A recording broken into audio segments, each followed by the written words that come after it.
سب سے پہلے ہم اس پوری سیریز پر ایک تعارفی گفتگو کریں گے، اور یہ دین کی ابجد جسے ہم نے کہا ہے، یہ کچھ رسائل ہیں جو کہ توحید کا علم لینے کے لیے بنیادی ترین اسباب پر مشتمل ہے۔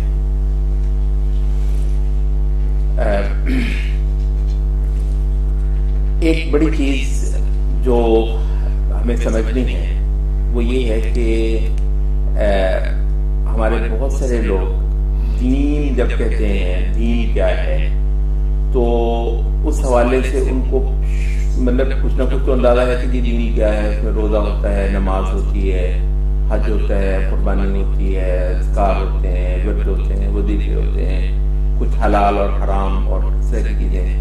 لیکن یہ ہے کہ ان کو یہ پتہ نہیں ہے کہ یہ شروع کہاں سے ہوتا ہے، ان کو یہ پتہ نہیں ہے کہ اس میں بڑی چیزیں کیا ہیں، اس میں پھر نسبتاً چھوٹی چیزیں کیا ہیں، پھر کون سی چیزیں ہیں جو پہلے ہیں، تو ان کے بعد دوسری چیزیں کس ترتیب سے دین کے اندر آتی ہیں، تو دین کی ترجیحات کیا ہوتی ہیں۔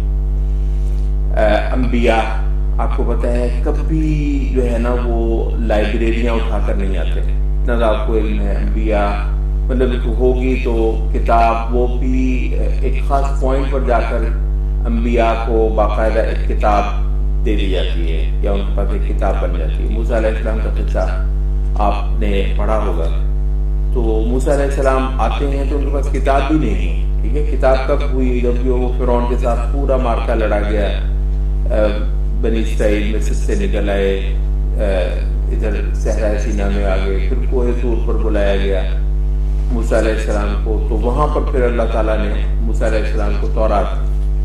تو وَلَقَدْ آتَيْنَا مُوسَى الْكِتَابَ مِن بَعْدِ مَا أَهْلَكْنَا الْقُرُونَ الْأُولَىٰ، وہ سب پہلوں کو برباد ہلاک کر دینے کے بعد موسیٰ علیہ السلام کو کتاب ملی ایک نئی زندگی کا آغاز کرنے کے لیے۔ تو بھئی کتاب ملنے سے پہلے بھی موسیٰ علیہ السلام کے پاس کوئی دین تھا، کوئی ہدایت تھی، تو وہ کیا چیز تھی؟ ابھی کتاب تو نہیں آئی ہے، وہ جو پوری شریعت ہے وہ ابھی آئی ہی نہیں، ٹھیک ہے۔ مگر موسیٰ علیہ السلام ایک پورا مارکا لڑ لیتے ہیں، اور ہدایت کا اور ضلالت کا جو ایک کلیش ہے، وہ ایک جو کہانی ہمیشہ ہی دنیا میں چلی ہے، تو وہ آیا تھی۔ تو یہ کہاں سے ہو گیا؟ کیا چیز تھی جو موسیٰ علیہ السلام لوگوں کو کہہ رہے تھے، بتا رہے تھے؟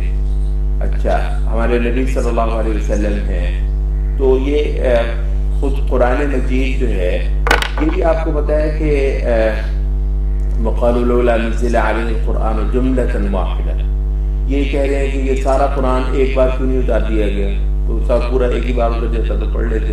یہ کیا ہوا کہ یہ کچھ چھوٹے سے، تو ایک جسے کہتے ہیں نا کہ والیوم سا بننے والی بات، وہ نبی صلی اللہ علیہ وسلم کی زندگی میں قرآن کے معاملے میں بھی خاصے برس گزرنے کے بعد بنی ہے۔ تو قرآن بھی کوئی بڑا مجموعہ جو ہے اوراق کا، وہ نبی صلی اللہ علیہ وسلم کے پاس بڑے سالوں تک نہیں ہے۔ تو کیا ہے، نبی صلی اللہ علیہ وسلم کو 5 وقتہ نماز بھلا کب ملی؟ اللہ تعالیٰ نے جو حکم دیا کب ملا؟ معراج کی رات کو، وہ جو 50 پھر کم، تو آخر میں 5 نمازیں۔ تو یہ واقعہ کب ہوا؟ معراج کی رات۔ معراج کب ہوا؟ نبی صلی اللہ علیہ وسلم جیسے نبی ہوئے معراج ہو گیا؟ ایسا تو نہیں۔ زیادہ سیرت نگار اسی کو ترجیح دیتے ہیں کہ یہ نبوت کے 10ویں سال ہوا ہے، اور یہ اسے عام الحزن کہتے ہیں، جس میں ابو طالب کی وفات ہوئی اور خدیجہ ام المومنین رضی اللہ عنہ ان کی وفات ہوئی، اور بالکل دنیا ہی بدل گئی نبی صلی اللہ علیہ وسلم کے لیے، اور بظاہر مایوسی کے بہت سارے بادل چھا گئے۔ اور کہتے ہیں کہ جو سب سے کٹھن وقت نبی صلی اللہ علیہ وسلم پر گزرا ہے تو وہ یہی تھا کہ ایک طرف جو کفار کی جو ایگریشن تھی، اور مطلب ان کی جو جارحیت تھی وہ حد سے بڑھ گئی، سپورٹ ختم ہو گئی، اور بظاہر جو ہے وہ ایک ڈیڈ لاک آ گیا، اور یہ سب سے بڑا مسئلہ ہے. ٹھیک ہے، وہ سختی یہ بھی نبی صلی اللہ علیہ وسلم نے سوچا ہوا ہے کہ دین ہے، دین کے لیے کچھ کرنا ہے، تو یہ کہ یہ پریشانی ہے، وہ یوں گالیاں نکال دیتا ہے، وہ یوں بدتمیزیاں کر دیتا ہے. لیکن اس حوالے سے بھی اتنا نہیں سوچنا چاہیے کہ یہی وہ چیز ہے کہ نبی صلی اللہ علیہ وسلم اس کی وجہ سے پریشان. بنیادی طور پر وہ اس دین کو کھڑا کر رہے ہیں دنیا کے اندر، اور ایک بہت بڑا ڈیڈ لاک آ گیا ہے اور کوئی صورت جو ہے وہ نہیں نکل رہی. تو اس وقت کہتے ہیں کہ یہ دراصل ہجرت یہ ایک نئے دور کا آغاز ہے، ایک نئی روشنی کی کرن پھوٹی تھی، جس کا آغاز نبی صلی اللہ علیہ وسلم کو معراج کروانے سے ہوا. اور اس کے ساتھ ہی وہ جو انصار کی ایک چھوٹی سی ٹولی تھی، وہ جو پہلے آ کر جنہوں نے نبی صلی اللہ علیہ وسلم کے ہاتھ پر اسلام قبول کیا، تو وہ پہنچ گئی نبی صلی اللہ علیہ وسلم کے پاس، اور یہاں سے پھر ایک سلسلہ چلنے لگا. تو یہ معراج جو ہے یہ 10ویں سال ہوتی ہے، تو 10 سال نبی صلی اللہ علیہ وسلم نے گزارے. 5 وقتہ نماز بھی فرض نہیں ہے. روزے کب فرض ہوئے جا کر؟ مدینہ میں ہوئے. روزے فرض ہی مدینہ میں ہوئے جا کے، جو رمضان کے روزے ہیں. حج تو آپ کو پتہ ہے نبی صلی اللہ علیہ وسلم نے بالکل آخری سال میں جا کر کیا. تو باقی جہاد بھی جا کر مدینہ میں فرض ہوا ہے. جہاد کا معنی قتال. لیکن یہ ایک چیز نوٹ کرنے کی ہے کہ قرآن مجید کی مکی صورتوں میں بھی جہاد کا ذکر ہے، جبکہ قتال تھا ہی نہیں، بلکہ قتال سے روکا ہوا تھا. أَلَمْ تَرَ إِلَى الَّذِينَ قِيلَ لَهُمْ كُفُّوا أَيْدِيَكُمْ، کہ اپنے ہاتھوں کو روک کر رکھو، تم نے تلوار نہیں اٹھانی. اس وقت جو ہے اللہ تعالیٰ فرما رہا ہے کہ وَالَّذِينَ جَاهَدُوا فِينَا لَنَهْدِيَنَّهُمْ سُبُلَنَا، اور فرمایا کہ فَلَا تُطِعِ الْكَافِرِينَ وَجَاهِدْهُمْ بِهِ جِهَادًا كَبِيرًا. اس قرآن مجید کے ساتھ جہاد کبیر کرو. تو اس وجہ سے جہاد کا کانسیپٹ، ویسے میرا خیال ہے ہمارے پاس اصطلاحات کی ایک لسٹ بھی ہے جس میں ہم نے اس کو آپ کے لیے کچھ اصطلاحات کو ہم نے بیان کرنا ہے اسلام کی دین کی. تو جہاد کا لفظ جو ہے وہ قتال سے وسیع تر ہے. قتال جہاد کی صورتوں میں سے ایک صورت ہے. بہرحال قتال جہاد بمانا قتال بہت دیر کے بعد نبی صلی اللہ علیہ وسلم پر فرض ہوا، اور آپ کی امت پر جب آپ مدینہ میں جا کر ایک بالکل ایک اور جو ہے وہ مرحلے میں جا چکے ہوئے تھے. تو اب ہم دیکھتے ہیں کہ نماز بھی بڑے سالوں تک نہیں ہے، یہ جو 5 وقتہ نماز ہے، اور روزہ بھی نہیں ہے، زکوٰۃ بھی اس نصاب کے ساتھ بعد میں آیا ہے. تو اس دوران میں ملت اسلام ہے. تو جیسے ہم نے کہا کہ انبیاء پوری لائبریری، اگر آپ کو اسلام پورا اسلام مطلب کی بات ہو، اسلام کی پوری وضاحت، اس کا پورا جو ڈسکورس ہے، اس کے ساتھ اسلام پوری زندگی کے لیے ہے، تو زندگی تو بہت وسیع چیز ہے. تو ایک بہت بڑی لائبریری میں اگر میں آپ کو لے جاؤں تو میں آپ کو اتنی ساری کتابیں دکھا دوں گا کہ ہر کتاب اسلام ہی کے کسی نہ کسی گوشے سے بحث کرتی ہے. کوئی ایک بھی کتاب فضول نہیں. ہماری اسلامی لائبریری ہے، کوئی ایک بھی کتاب فضول نہیں ہے، اور بہت بڑا ہال جو ہے وہ کتابوں سے بھر سکتا ہے. تو اسلام تو پورا یہ ہے. اب یہ بیچارہ جو آدمی ہے یہ کیا کرے؟ کچھ بھی اٹھا لے. پوائنٹ میرا اصل میں اس وقت اس کو سمجھنے کی کوشش کریں، مطلب کہیں سے بھی اسلام کو شروع کر لیں. کہیں سے بھی جو ہے وہ مولوی صاحب نے لوگوں کو بتا دیا کہ جی فلاں چلا کیا کرو، فلاں وظیفہ کیا کرو. عام طور پر یہی چلتا ہے. تو وہ اس نے یوں پکڑا فٹافٹ اسلام کے کسی بھی مسئلے پر عمل کرنا شروع کر دیا. تو یہ دین ہے، یا پھر دین ایک ترتیب ہے، دین ایک پروگرام ہے، دین جو ہے وہ ایک باقاعدہ ایک تصور ہے اور ایک زندگی کا پروگرام ہے. تو اگر یہ ہے تو پھر ہم جو یہاں پر جو چیز کلیئر کرنا چاہ رہے ہیں وہ یہی ہے کہ دین کا آغاز اور دین کی بنیاد کا تعین کر لیا جائے. ٹھیک ہے، یہ پہلا پوائنٹ ہے ہمارا. دوسری جو چیز ہے وہ یہ ہے کہ جو سطحی لوگ ہوتے ہیں وہ سب سے زیادہ چھوٹی چیزوں میں جاتے ہیں. آپ نے ویسے ہی دیکھا ہوگا جتنے سطحی لوگ ہوتے ہیں وہ چھوٹی چیزوں کو ہاتھ ڈالتے ہیں. جتنے بڑے دماغ ہوتے ہیں وہ اتنی بڑی چیزوں کو ہاتھ ڈالتے ہیں۔ اس وجہ سے اسلام کے اندر بھی بہت سارے لوگ ماشاءاللہ بڑی بڑی محنتیں کر رہے ہیں، بڑے بڑے کام کر رہے ہیں، لیکن وہ بڑی بڑی چھوٹی چیزوں پر ہی خوش ہیں، اور انہی کے ساتھ ہی وہ اپنی پوری زندگی گزار دینے کے لیے تیار ہیں۔ البتہ جن کو اللہ تعالیٰ نے علم دیا ہے، شعور دیا ہے، وہ دین کی بنیادوں کی طرف رہتے ہیں۔ تو کہتے ہیں کہ عام طور پر یوں ہوتا ہے، تین چیزیں ہیں، ایک ہے فضائل، ٹھیک ہے، فضائل، اور ایک ہے فرائض، اور ایک ہے تصورات اور اعتقادات۔ جتنا مطلب ہے کہ زیادہ آدمی سطحی ہوگا وہ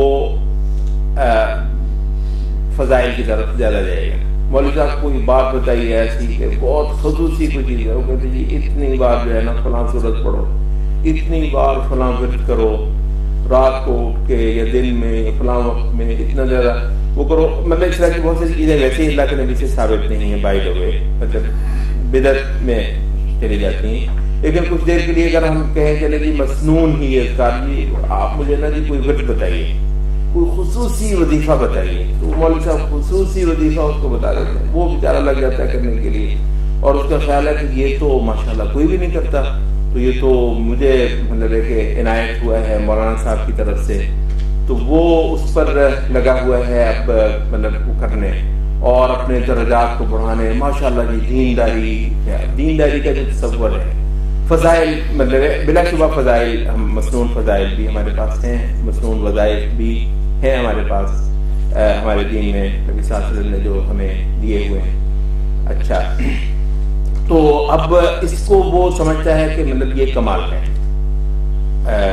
اس سے نسبتاً جو زیادہ علم اور شعور رکھنے والا ہے وہ لوگوں کو فضائل پہلے نہیں دیتا، کہتے یار یہ اور لوگوں کی بات ہے، آپ یوں کریں کہ پہلے آپ دیکھیں کہ اللہ نے آپ پر فرض کیا کیا ہوا ہے، فرائض کیا ہے، مطلب وہ نماز ہی کا فرض جو ہے صحیح طریقے سے اللہ کا یہ حق اس کو دے دینا، مطلب آپ کی جان چلی جاتی ہے، مطلب اچھا خاصا آپ کا زور لگتا ہے نماز کو اس کے پورے حقوق کے ساتھ ادا کرنا۔ سجدہ ہی کیا ہے، ایک سجدہ اللہ مالک الملک کو کرنا، کیا مطلب ہے اس کا؟ تو نماز ہے، روزہ ہے، حج ہے، بیوی کے حقوق ہیں، مطلب شاید یہ سمجھتا بھی نہیں کہ یہ دین ہے، مطلب خاوند کے حقوق، بیوی کے حقوق، بچوں کے بھی حقوق ہوتے ہیں، کیوں بھئی ہمارا نبی صلی اللہ علیہ وسلم کچھ چھوڑ کے بھی گئے ہیں، کوئی چیز مطلب حقوق اور فرائض عبادت ہے۔ آپ کو پتہ ہے عبادت کو علماء نے دو حصوں میں تقسیم کیا ہے، ایک حقوق اللہ اور ایک حقوق العباد، دونوں عبادت ہیں۔ اب یہ کہنا کہ حقوق اللہ تو عبادت ہے، لیکن حقوق العباد جو ہے یہ کوئی سوشیولوجی کا مسئلہ ہے، ٹھیک ہے، یہ کوئی سول رائٹس کا مسئلہ ہے، تو نہیں، یہ ہمارا تو کوئی چیز ایسی نہیں ہے جو اللہ کی طرف سے لیجسلیٹ نہ ہوئی ہو۔ اس وجہ سے، اور یہی چیزیں ہیں جو ہم اصل میں جا رہے ہیں تصورات کی طرف، تو کوئی چیز ایسی نہیں ہے جو اللہ نے ہمارے لیے مشروع نہ ٹھہرا دی ہو۔ اس وجہ سے ہمارا جو ہے وہ خاوند کا ایک لقمہ اپنی بیوی کے لیے کما کر لانا عبادت ہے، یوں نہیں ہے کہ کون ہے، کیونکہ امریکنز ہیں وہ نہیں کما کر لاتے اپنی بیویوں کے لیے، یہ جو جاپانی ہیں، چینی ہیں، تو یہ کون سی بات ہوئی تھی کہ ایک لقمہ انک لان تضع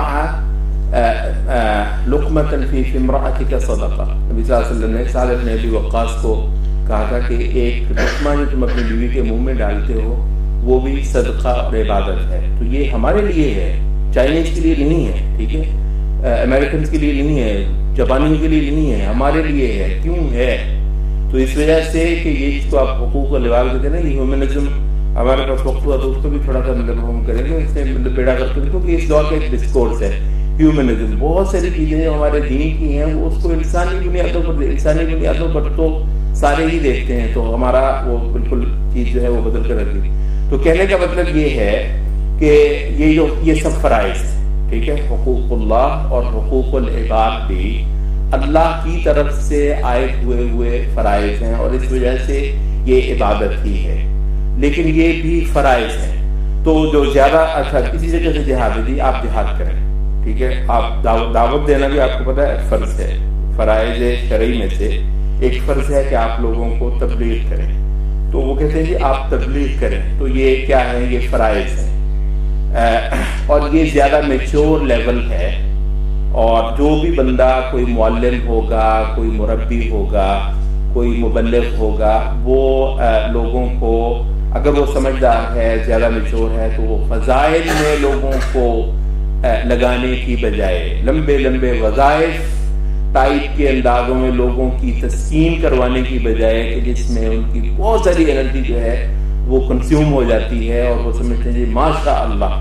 جس مقصد کے لیے یہاں دنیا میں آئے تو وہ پورا ہو رہا ہے، تو اس کی بجائے وہ ان کو کہتا ہے کہ بھائی فرائض اللہ نے وہ کون سی چیزیں جن کا تم کو پابند کر دیا ہے ان کا خیال زیادہ کرو بنسبت اس بات کے کہ جن کا تمہیں پابند نہیں کیا، لیکن اگر تم کر لو تو تمہارے درجات جنت میں بلند ہو جاتے ہیں، تو فرائض زیادہ دیجیے۔ اچھا، تو ہم نے کہا کہ یہ ایک لیول ہے، اچھا، لیکن یہ لیول بھی خاصا مل جاتا ہے آپ کو، یہ لیول بھی خاصا، مطلب چلے جائیے کوئی بھی اچھا پڑھانے خطیب ہے، معلم ہے، خواتین بھی ماشاء اللہ، تو اس پر ان کا خاصا جو ہے وہ زور ہوتا ہے۔ اس سے بڑھ کر پھر کیا ہے جو زیادہ صحیح ہے، اور انبیاء سے جو آپ کو جو چیز ملتی ہے وہ سب سے زیادہ اس سے مماثل ہے، وہ کیا ہے، وہ ہے تصورات سے ہی اپنے دین کا آغاز کرنا۔ اقرأ بسم ربک الذی خلق خلق الانسان من علق اقرأ وربک الاکرم الذی علم بالقلم علم الانسان ما لم يعلم۔ اس میں کون سے فرائض آئے ہیں؟ ویسے کوئی فرائض کی لسٹ آئی ہے، یہ کرنا ہے، یہ کرنا ہے، یہ کرنا ہے، یہ کرنا ہے، کوئی فرائض کی لسٹ نہیں ہے، وظائف تو یعنی پہلی وہی ہے یہ اقرأ بسم ربک الذی خلق، اس مالک اس خالق کو پہچاننا، ٹھیک ہے، اس کے نام سے علم کا آغاز کرنا، شعور کا آغاز خالق کے نام سے کرنا، خالق کے تعارف سے کرنا، خالق کی پہچان سے کرنا، اور یہ جو پوری آپ کے سامنے یہ کائنات ہے اس کی حقیقت کو جاننا، سمجھنا، اس پر غور کرنا، اپنے وجود پر، اپنی تخلیق پر بہت صحیح طریقے سے ایک رائے قائم کرنا کہ جی میں کیا ہوں، اور میری یہاں پر حیثیت کیا ہے، اور میرا یہاں پر فنکشن کیا ہے، میرا سٹیٹس، میرا فنکشن، اور حتیٰ کہ میری جو ہے نا وہ جسٹیفائیبلٹی، میں جسٹیفائی کیسے ہوتا ہوں، میں کیوں ہوں بھائی، مطلب تو یہ کیا چیزیں ہیں، یہ اس کو ہم کہتے ہیں تصورات۔ اس کے لیے زیادہ جو ٹیکنیکل ورڈ ہمارے پاس ہے اس کو ہم عقیدہ کہتے ہیں، لیکن بہت سارے لوگ عقیدہ کو اصل میں بہت ہی اور انداز کی چیز سمجھ رہے ہیں، ڈاگما ٹائپ، مطلب وہ ٹھیک ہے جی لوگوں نے سمجھ لیا، ایک چیز سنی سنائی مان لی تھی، اس کو لوگ سمجھتے ہیں کہ یہ عقیدہ ہے، جو کہ بہت غلط بات ہے، لیکن اس کے لیے ہم تھوڑا سا آسان کرنے کے لیے ایک اور لفظ بول لیتے ہیں، تو اس کو ہم کہتے ہیں کانسیپٹ، تصورات۔ تو ہم اگر دیکھتے ہیں نبی صلی اللہ علیہ وسلم لوگوں کو قریش کو آ کر بتاتے ہیں تو کیا بتاتے ہیں، کیا خیال ہے؟ نبی صلی اللہ علیہ وسلم آئے، قریش کو جمع کیا اور کہا بھئی قریش کے لوگوں دیکھو نماز پڑھنی، دیکھو بھئی روزہ رکھنا ہے، حج کرنا ہے، کہا نبی صلی اللہ علیہ وسلم نے، اور پھر ان لوگوں نے بھی نبی صلی اللہ علیہ وسلم کی مخالفت کی، تو اس وجہ سے کی کہ جی یہ کہتا ہے نماز پڑھو، یہ کہتا ہے روزہ رکھو، حج کرو، حج تو وہ کرتے تھے، ویسے بھی کرتے تھے، تو وہ کون سی بات تھی کہ جس بنیاد پر وہ لوگ نبی صلی اللہ علیہ وسلم کے دشمن ہو گئے، کہنے کہ خبردار اگر یہ کیا چیز تھی تو وہ دراصل اللہ رب العزت کا اسٹیٹس، اس کی حیثیت زمین کے اہل زمین کے لیے، کہ اہل زمین کو صرف اس کی عبادت کرنی ہے، اور اس کے علاوہ جتنے لوگوں کو، جتنی ہستیوں کو معبود کی صفت دے رکھی گئی ہے ان سب سے انکار کرنا، اور اس میں قبیلے، برادریاں، ان کے آبا و اجداد اور ان کے جتنے بنائے ہوئے اسٹینڈرڈ سب کے سب خاک میں مل جاتے ہیں، تو ہدایت وہ ہے جو آسمان سے اترے گی، عبادت وہ ہے جو اللہ تعالیٰ کے ہاں قبول ہوتی ہے، معبود وہ ہے جو عرش کا مالک ہے، یہ سارے کے سارے فارغ۔ وہ کہتے ہیں اتنی بڑی چینج، اتنی بڑی تبدیلی، آپ ذرا تصور کر لیجیے، عمل کچھ بھی نہیں ہوا ہے ابھی، ٹھیک ہے، عمل کچھ بھی نہیں ہوا ہے، فرائض ٹائپ کی کوئی چیز ابھی آئی ہی نہیں ہے، مگر لڑائی ہو گئی ہے۔ کس چیز پہ لڑائی ہو گئی ہے؟ اب کچھ کیا ہی نہیں ہے، ابھی کچھ کرنے کے لیے کہہ بھی نہیں رہے ہیں، مگر لڑائی ہو گئی ہے اور ایک جنگ برپا ہو گئی ہے نبی صلی اللہ علیہ وسلم اور آپ کے جو مٹھی بھر ساتھی ہیں ان کے مابین اور ان مشرکین کے مابین، کہ جن کو یہ بات سننی گوارا ہی نہیں ہے کہ اللہ کے علاوہ کوئی عبادت کے لائق نہیں ہے، یہ اللہ کے علاوہ کوئی عبادت کے لائق نہیں ہے۔ یہ کیا ہے؟ یہ اس کو ہم کہتے ہیں یہ ایک عقیدہ ہے، یہ ایک کانسیپٹ ہے، اور یہ ایک زندگی کو ویو کرنے کا، کائنات کو دیکھنے کا ایک ڈھنگ ہے، اور یہ ایک ایسی چیز ہے کہ شیطان کو سب سے زیادہ اس سے تکلیف ہو جاتی ہے، اور وہ اپنے پیروکاروں کو نبی صلی اللہ علیہ وسلم کے خلاف بنیاد پر بہت زیادہ بھڑکا دیتا ہے۔ تو اب یہ جو ہے ہماری دوسری چیز ہوگی، وہ کیا ہے کہ ہمارے دین کی، جیسے میں نے پہلے کہا تھا نا شروع میں کہ پوری لائبریری ہے، مگر ہم نے ترجیحات نکالنی ہیں، تو اس کی زیادہ وضاحت انشاءاللہ ہوتی رہے گی، لیکن اس کی جو موٹی ترتیب ہے وہ کیا ہے؟ وہ یہ ہے کہ سب سے پہلے انبیاء سے ہم شعور لیتے ہیں، انبیاء سے ہم عقیدہ لیتے ہیں، انبیاء سے ہم کانسیپٹ اور تصورات لیتے ہیں، اس سے ہماری ایک ساخت ہوتی ہے، کیونکہ انسان سب سے پہلے ایک شعور کا نام ہے، ٹھیک ہے، انسان سب سے پہلے ایک شعور کا، ایک علم رکھنے والی ہستی کا نام ہے۔ تو سب سے پہلے اس کے اندر جو چیز انڈیلی جائے گی انبیاء کی طرف سے، وہ خالص تصورات ہیں معبود کے بارے میں، اور معبود کی نسبت سے پھر پوری مخلوقات کے بارے میں۔ تو یہ پہلی چیز ہے۔ پھر جب ایک انسان پیدا کر لیا جائے گا، اس کو ہم یوں بھی کہتے ہیں کہ ایک مسلمان کی پیدائش، کہ مسلم کی پیدائش کیسے ہوتی ہے؟ مسلم کی پیدائش اس سے ہوتی ہے کہ جب وہ اپنے معبود کو درست طور پر پہچان لیتا ہے اور اپنے فنکشن کو درست طور پر تو اس سے مسلم کی پیدائش ہوگی، ٹھیک ہے، مسلمان وجود میں آ گیا۔ مسلمان جب وجود میں آ گیا تو اب وہ نماز پڑھے گا، اب وہ سجدے بھی کرے گا اللہ تعالیٰ کو، اب وہ روزے بھی رکھے گا، اب وہ حج بھی کرے گا، اب وہ قربانی بھی کرے گا، اب وہ سارا کچھ کرے گا۔ تو یہ سارا کچھ جو ہے وہ جہاد بھی کرے گا، وہ حقوق اللہ اور حقوق العباد بھی ادا کرے گا، وہ ساری چیزوں پر پورا اترنے کی کوشش کرے گا جس حد تک وہ پورا اتر سکتا ہے۔ جہاں نہیں پورا اتر سکتا اس کا مالک اتنا مہربان ہے کیونکہ یہ اس کو پہچان چکا ہے، ٹھیک ہے، یہ اس کو پہچان چکا ہے، ان پرنسپل یہ سرنڈر ہو چکا ہے۔ سب سے پہلے عبادت یہ تھی کہ وہ ان پرنسپل وہ جھک جائے، اپنا سب کچھ اس کے آگے ڈھیر کر دے۔ تو وہ ایک تصور سے اور ایک تعلیم سے اور ایک ہدایت سے ہی یہ چیز ملنے والی تھی، تو وہ مسلم پیدا ہو گیا۔ اب جب یہ مسلم پیدا ہو گیا ہے جس کو اللہ بہت ہی پسند کرتا ہے، تو جہاں جہاں اس سے کچھ کوتاہی ہو گئی، جہاں جہاں یہ پورا نہیں کر پایا، کتنے فرائض ہیں، ہو سکتا ہے کہ یہ ان میں پورا نہیں اترے گا، وہاں یہ اللہ تعالیٰ کے آگے ہاتھ پھیلا دے گا، خدایا معاف کر دے، نہیں کر سکا، کوتاہی ہو گئی ہے، اس کا مالک اس کی ماں سے بڑھ کر اس پر مہربان ہے۔ تو مسئلہ ہی کوئی نہیں ہے جب تک کہ اس نے اس تعلق کو قائم کرنے پر محنت کر لی ہوئی ہے، جس کو ہم کہتے ہیں کہ یہ خالق اور مخلوق کا تعلق یا عابد اور معبود کا تعلق۔ جب ہم کہتے ہیں ماں تو وہ بھی بنیادی طور پر ایک تعلق ہے، ادھر تعلق ہی نہیں بنا ہوا ہے۔ یہ صاحب جو ہیں یہ توقعات رکھتے ہوں گے خدا مہربان ہے، بھائی اس کی خدائی کو جانا ہے تم نے؟ مطلب صرف یہ تعلق ماں بیٹے کا ایک تعلق ہے، ٹھیک ہے، تو اس وجہ سے ماں اس پر مہربان ہوتی ہے کہ وہ اس کا بیٹا ہے، بھئی آپ اس کے عبادت گزار ہیں، آپ اس کے بندے، آپ جس کو ہم موحد کہتے ہیں، بندہ ہے ہی وہ جو موحد ہے. مطلب ویسے بندہ کیا ہے؟ بندہ کئی ساروں کا بندہ ہے، اور وہ سمجھتا ہے کہ اللہ اس پر مہربان کیسے ہو. ان اللہ لا یغفر ان یشرک بہ ویغفر ما دون ذلک لمن یشاء. مطلب ایک طرف یہ بھی ہے کہ وہ ماں سے زیادہ مہربان ہے، مگر دوسرے کو کہتا ہے کہ جب شرک ہو گیا تو پھر سوال ہی پیدا نہیں ہوتا کہ اللہ تعالیٰ معاف کر دے، جو کچھ ہے باقی سب کا سب معاف کر دے گا. یہ بھی ہے کہ شرک ایک معاف نہیں ہوگا، باقی سارا کچھ جو ہے وہ معاف ہو سکتا ہے. اس کا مطلب کیا ہے؟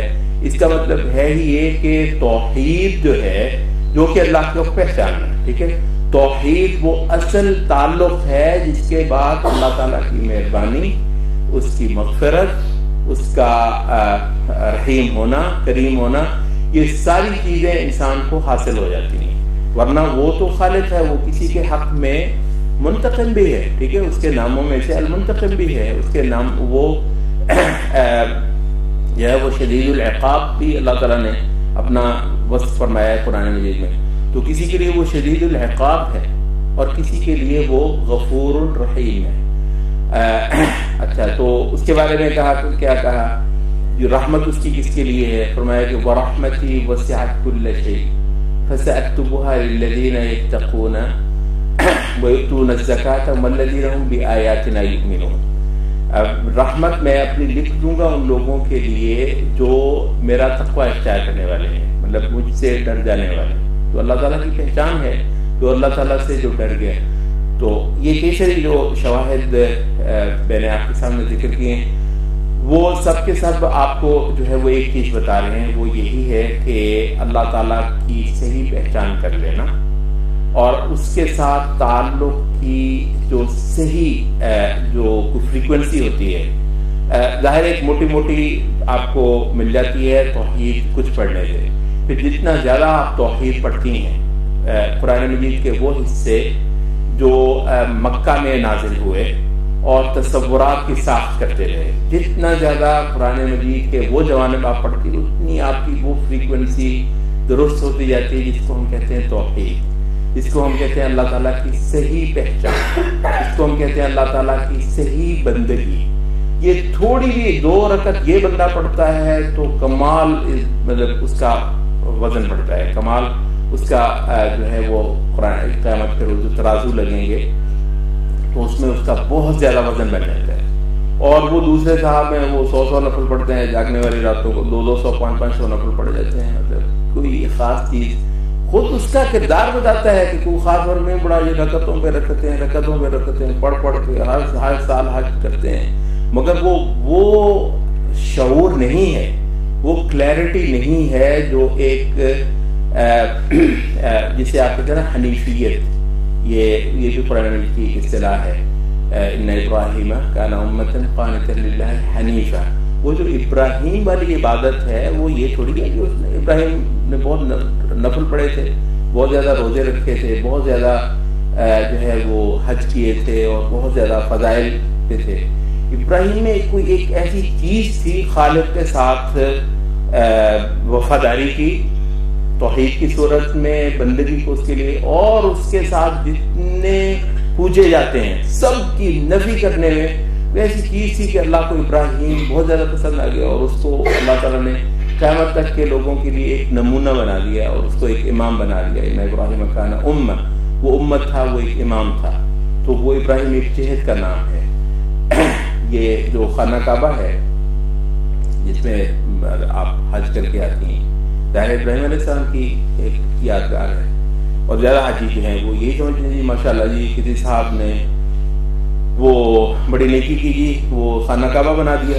مسجد ہے نا، خانہ کعبہ ایک مسجد بھی ہے، ایک اللہ کا گھر ہے اور لوگ بھی بناتے ہیں. خانہ کعبہ میں کون سی ایسی خاص چیز ہے؟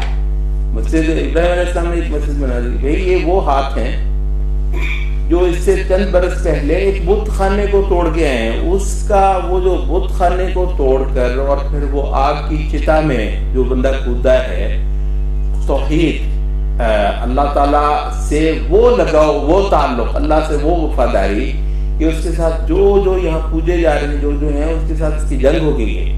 ان کے ساتھ اس کا ایک تنازع کھڑا ہو گیا ہے. نہ کسی نے اس کا کوئی پیسے کا نقصان کیا ہے، نہ مال کا مسئلہ ہے، نہ جائیداد کا مسئلہ ہے، کوئی پراپرٹی کا مقدمہ نہیں ہے، مگر یہ لڑ رہا ہے. کیوں ہو کیا گیا بھائی ابراہیم بتاؤ تجھے ہو کیا؟ کہتا ہے اللہ کے سوا کسی اوروں کو پوچھتے ہیں، میں یہ نہیں ہونے دوں گا. یہ تصور کے لیے یہ ہے وہ وفاداری، یہ ہے وہ توحید. ٹھیک ہے، یہ ہے وہ رنگ، وہ شعور جو کہ اللہ تعالیٰ دیکھتا ہے عبادت کے اندر. تو ان سجدوں کے اندر اللہ تعالیٰ کو ایک خاص چیز چاہیے ہوتی ہے. ٹھیک ہے، وہ چیز ہے عقیدے کا ٹھوس ہونا، عقیدے کا بالکل صاف ستھرا ہونا، اللہ تعالیٰ کے ساتھ وفاداری کا ایک بہت ہی اعلیٰ سطح کا ایک تعلق بنا ہوا ہونا. اللہ تعالیٰ جو ویلیو جس چیز کو جانتا ہے تو وہ یہ ہے، تو پھر اس کی تھوڑی سی عبادت اللہ تعالیٰ کو بہت زیادہ پسند ہے. جیسے میں نے کہا ابراہیم جو ہے وہ اس کا خانہ کعبہ کی تعمیر کرنا، اس سے پہلے ایک بت خانے کو توڑنا اور اللہ تعالیٰ کے شریکوں کے اوپر کلاڑے اٹھا لینا، جن کو اللہ تعالیٰ کا شریک بنایا جاتا ہے، جن کو اللہ تعالیٰ کا ہمشر اور اللہ تعالیٰ کے برابر کا لوگ ظالم جاہل جو ہے وہ بنا دیتے ہیں.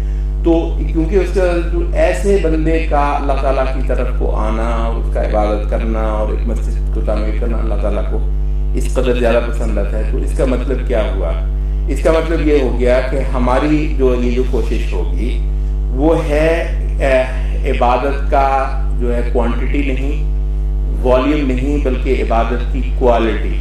عبادت کی جو کوالٹی ہے وہ کس چیز کے دم سے آتی ہے؟ وہ اللہ کو زیادہ پہچاننے کے دم سے آتی ہے. بخاری کی ایک حدیث ہے،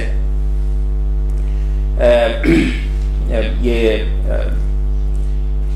امام بخاری نے بالکل شروع میں ذکر کی ہوئی ہے. مشہور حدیث ہے، آپ نے بھی سنا ہوگا کہ